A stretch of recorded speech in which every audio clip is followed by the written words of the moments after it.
పల్లె నిద్ర కార్యక్రమంలో గ్రామ ప్రజలతో మమేకమైన జిల్లా ఎస్పీ ప్రతాప్ శివకిషోర్ ఏలూరు జిల్లా చింతలపూడి మండలం చింతపల్లి గ్రామంలో నిర్వహించిన పల్లె నిద్ర కార్యక్రమంలో జిల్లా ఎస్పీ ప్రతాప్ శివకిషోర్ పాల్గొని గ్రామ ప్రజలతో మమేకమయ్యారు.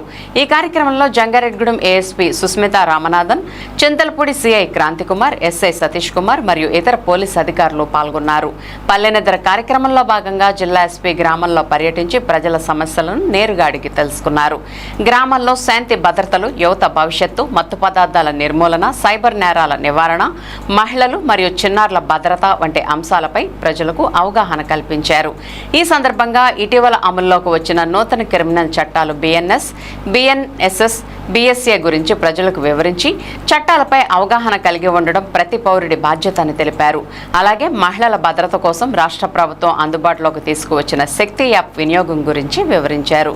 ముఖ్యంగా యువత చెడు అలవాట్లకు, మత్తు పదార్థాలకు దూరంగా ఉండి విద్య, క్రీడలు మరియు వ్యక్తిత్వ వికాసంపై దృష్టి సారించాలని సూచించారు. యువతతో కలిసి సరదాగా ఆటల్లో పాల్గొని వారిలో ఉత్సాహాన్ని నింపడంతో పాటు క్రీడా స్ఫూర్తిని పెంపొందించారు. జిల్లా ఎస్పీతో కలిసి వాలీబాల్ ఆడటం తమకు ఎంతో ఆనందంగా ఉందని గ్రామ యువకులు హర్షం వ్యక్తం చేశారు. ఈ కార్యక్రమంలో గ్రామ పెద్దలు, మహిళలు, యువకులు, విద్యార్థులు మరియు పోలీస్ సిబ్బంది పెద్ద సంఖ్యలో పాల్గొన్నారు. ప్రజలతో నేరుగా మమేకమై వారి సమస్యలను తెలుసుకుంటూ భద్రతా అవగాహన పెంపొందించడం మరియు పోలీస్ ప్రజల భాగస్వామ్యాన్ని మరింత బలోపేతం చేయడం లక్ష్యంగా ఈ కార్యక్రమం విజయవంతంగా నిర్వహించారు.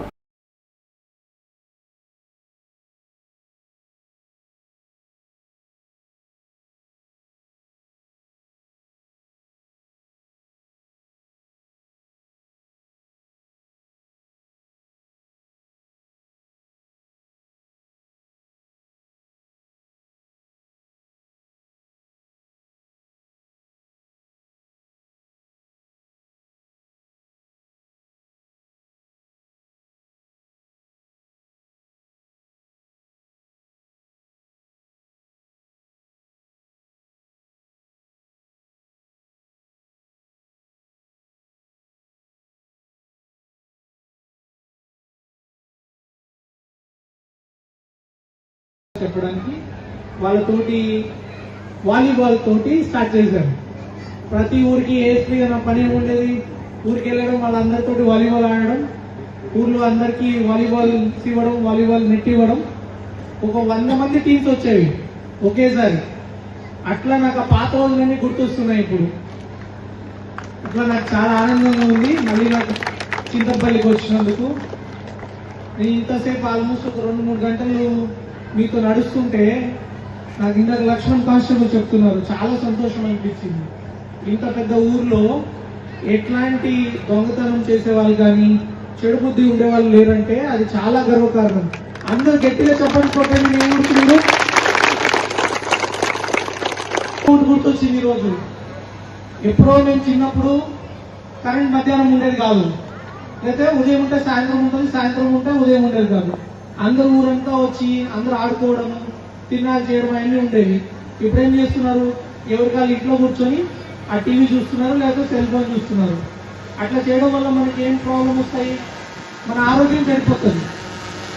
ఆ ఫోన్లు చిన్నపిల్లలు కూడా, మీరు ఈ ఒక్కరోజు పోలీసు వచ్చారని కాదు, రోజు ఆడుతున్నారా, రోజు ఊళ్ళో ఆటలు ఆడుతున్నారా, రోజు మీ అమ్మలందరూ పంపిస్తున్నారు ఆడడానికి, వాళ్ళని చదువుకోవాలి. సరేనా? బాగా ఆడుకోవాలి, బాగా ఆడుకోవాలి. చదువుకునే పిల్లలు ఎవరైనా ఉన్నారా? ఎవరైనా ఇంకా చదువుకోవట్లేదా? సేగారు నేను వాళ్ళ స్కూల్కి పంపిస్తాం ఫ్రీగా. మా పోలీస్ స్కూల్ కూడా ఉంది ఏలూరులో. ఎవరైనా చదువు మానేస్తున్నారా?